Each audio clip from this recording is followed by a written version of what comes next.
The United States and Iran took a major step toward ending their conflict on Wednesday, after both countries signed a peace agreement aimed at stopping the war and creating a pathway for a broader settlement. The agreement, which takes effect immediately, extends the current ceasefire and establishes a 60-day period for negotiations on a permanent deal. It also allows the immediate reopening of the Strait of Hormuz, one of the world's most important shipping routes. U.S. President Donald Trump and Iranian President Masoud Pezeshkian signed a Memorandum of Understanding, MOU, designed to preserve the ceasefire and reduce tensions between the two nations. Pakistani Prime Minister Shehbaz Sharif, whose government played a mediating role during the talks, confirmed key details of the agreement.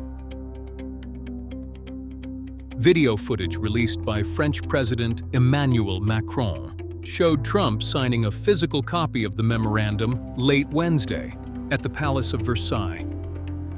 Iranian state media later published photographs of President Pezeshkian holding up his signed copy of the document.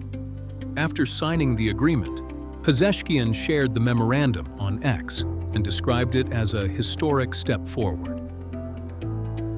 This is a historic document and a message from a powerful Iran. Peace will be realized in the shadow of mutual respect, he wrote.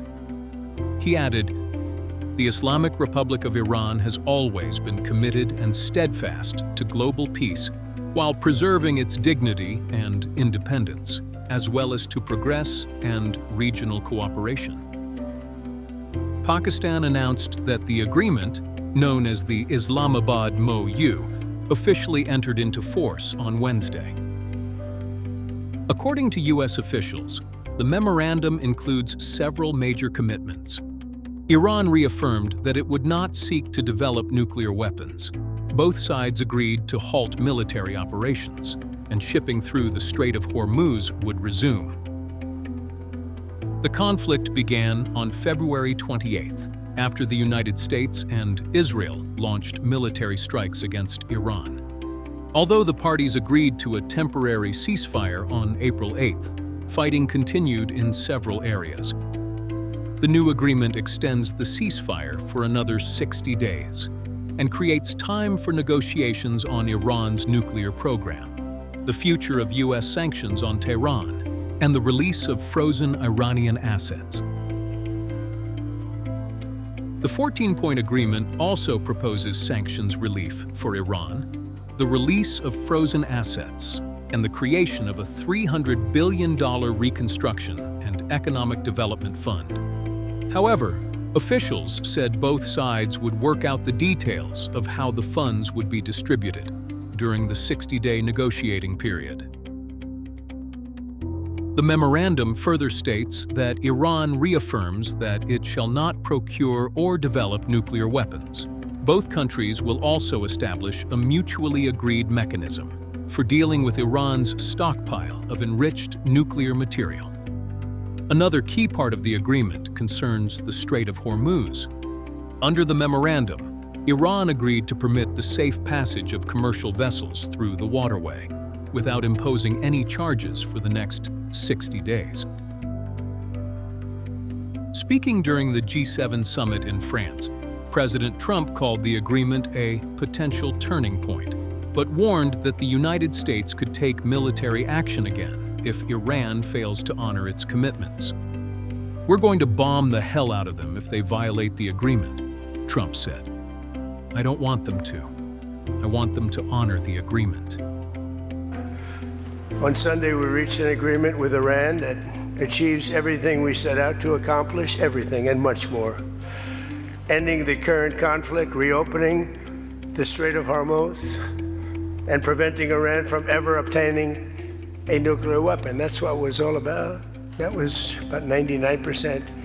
Iran cannot have a nuclear weapon. We're going to bomb the hell out of them if they violate the agreement. I don't want them to. I want them to honor the agreement.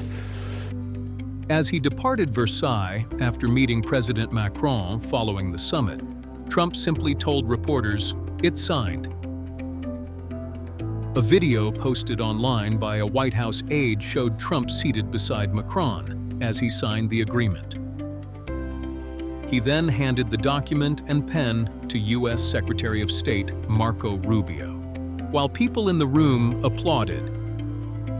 Under the terms of the memorandum, military operations are expected to end immediately across all fronts, including Lebanon, where clashes between Israel and Hezbollah have continued sporadically, despite previous ceasefire efforts. The agreement also provides for the gradual removal of the U.S. naval blockade. According to the memorandum, the United States will begin the removal of its naval blockade and plans to end the blockade completely within 30 days. In addition, both countries committed themselves to ending cross-border attacks and implementing a phased de-escalation process throughout the 60-day negotiating period.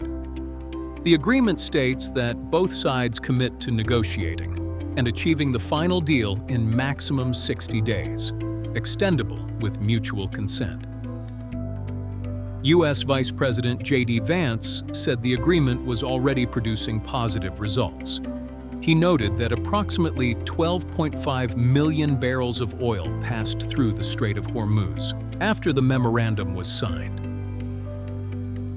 Financial markets also reacted quickly to the development. On Thursday, oil prices dropped to their lowest levels since the first trading day of the conflict. Investors welcomed the interim agreement, believing that the end of hostilities, the reopening of the Strait of Hormuz, and the easing of sanctions on Tehran could significantly improve global oil supplies and reduce uncertainty in energy markets. That's all for now from Global Pulse Unplugged. Stay sharp, stay informed, and we'll see you next time.